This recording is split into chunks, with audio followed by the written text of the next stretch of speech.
Une boutique de vêtements au rez-de-chaussée et pour accueillir la clientèle, un commerçant qui troque souvent son costume de vendeur de mode pour un habit de galeriste, sa deuxième passion. C'est initialement une boutique de prêt-à-porter. Et puis, il y a aussi une galerie d'art qu'on ne voit pas au premier abord. Une boutique de mode en haut et juste en dessous, une cave aménagée pour recevoir des œuvres d'artistes. Une activité complémentaire toute naturelle pour le commerçant byzantin.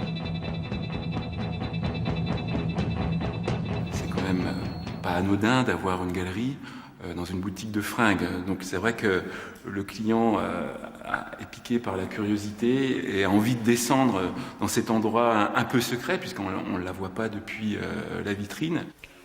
Sur les murs, de la haute couture artistique.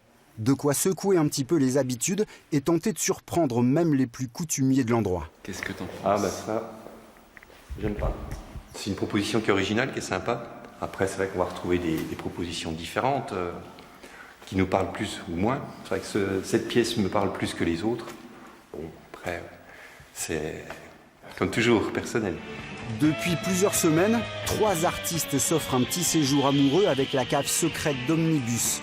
3 géants de l'art contemporain, dont 2 des principaux représentants d'une peinture qui avait brisé tous les codes de l'Académie dans les années 80. Robert Combas et Hervé Di Rosa, l'inventeur de ce que l'artiste nomme lui-même son art modeste. La source principale d'inspiration, c'est, on va dire, la culture populaire, industrielle, voire peut-être même l'art brut. Ça fait 5 ans que la galerie existe.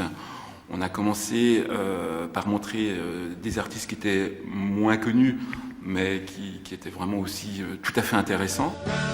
Depuis l'ouverture du lieu, une 30aine d'artistes, photographes, peintres ou plasticiens se sont déjà succédés sous les rayons de vêtements de la petite boutique byzantine.